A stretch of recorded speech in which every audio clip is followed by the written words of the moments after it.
नाज़रीन आदाब, 12 अगस्त 2024 मुताबिक 6 सफर के अवधनामा वॉइस एडिशन में आपका खैर मकदम है।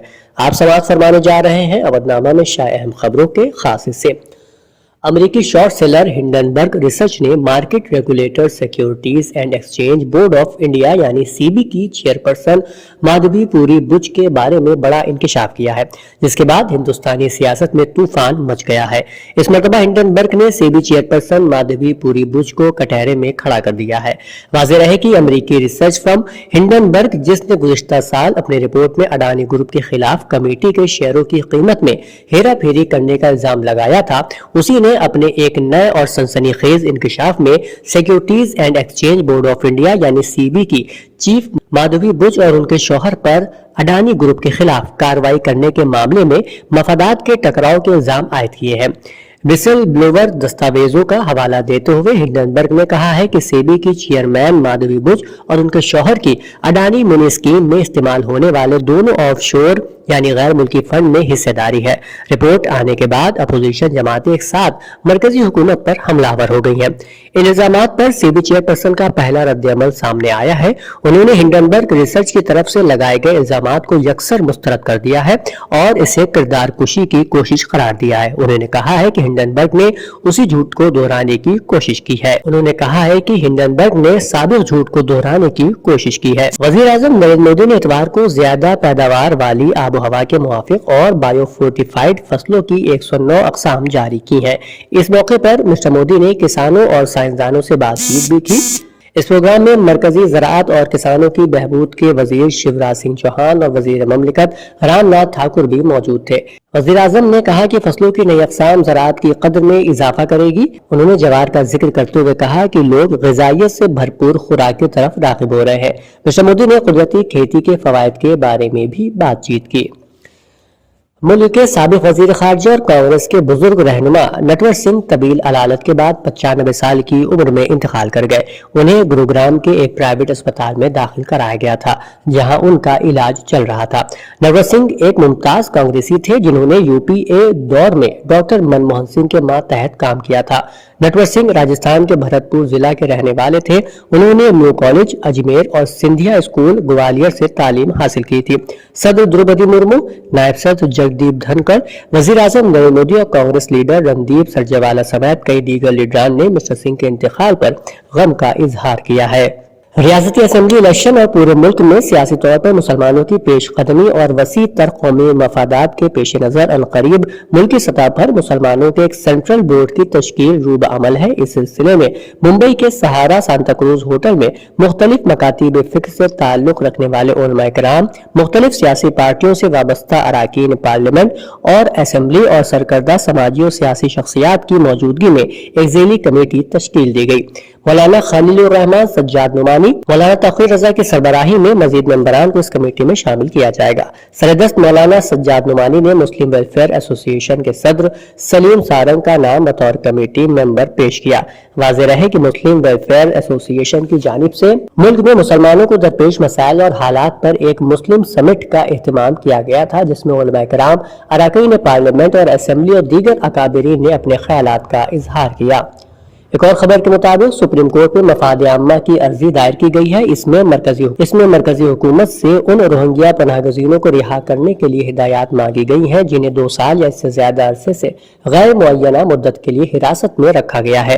दरख्वास्त में मुतालबा किया गया है कि रोहिंग्या कैदियों को रिहा करने की हिदायत दी जाए जो 2 साल से ज्यादा अरसे से कैद है। इसके अलावा इसमें मुल्क भर में गैर मुअय्यना मुद्दत के लिए हिरासत में लिए गए तमाम रोहिंग्याओं के नाम, जिन्स और उम्र के साथ साथ उनकी नजरबंदी के अहकामात, मुल्क बदरी के हवाले से म्यांमार के सिफारत खाने के साथ हतमी बातचीत, जाती डेटा, असेसमेंट फॉर्म्स और पनाहगज़ीनों की हैसियत के हतमी अहकामात की मालूमात भी तलब की गई है।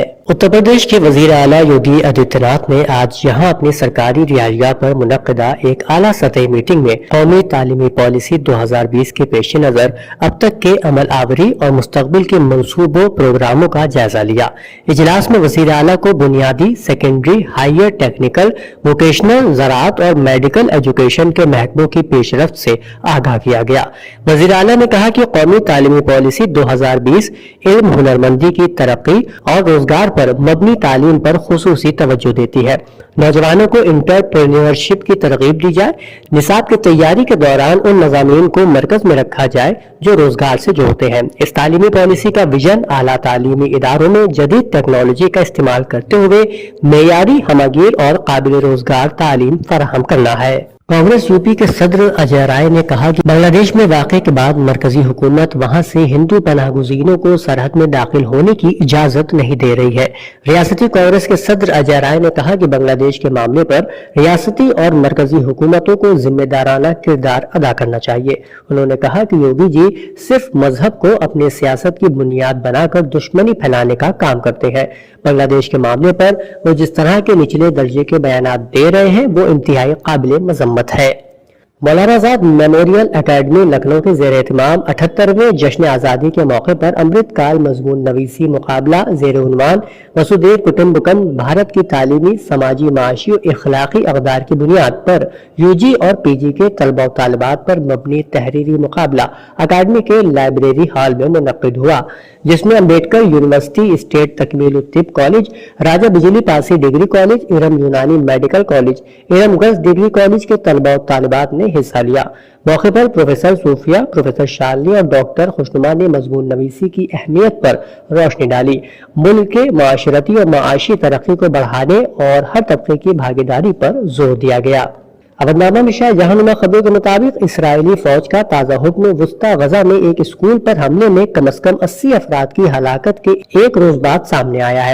اسرائیلی فوج نے اس حملے میں حماس اور اسلامی جہاد کے کم از کم 19 جنگجوؤں کو ہلاک کرنے کا دعویٰ کیا ہے۔ اسرائیلی فوج گزشتہ 10 ماہ سے جاری جنگ کے دوران 12 بڑے پیمانے پر غزہ کے مختلف علاقوں کے رہائشیوں کو انخلاء کا حکم دیتی آئی ہے۔ غزہ میں حماس کے زیر انتظام وزارت صحت کے حکام کے مطابق اسرائیلی فوج نے آج اتوار کو علیہ صبح جنوبی غزہ میں خان یونس سے مزید فلسطینیوں کو فوری طور پر علاقہ چھوڑنے کا حکم دیا ہے۔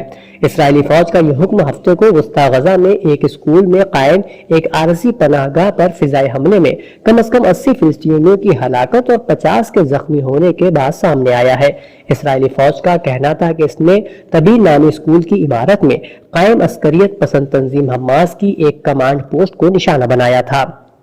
اسرائیلی فوج کی جانب سے غزہ کے تابعین اسکول پر ہلاکت خیز حملے پر امریکہ نے گہری تشویش کا اظہار کیا ہے۔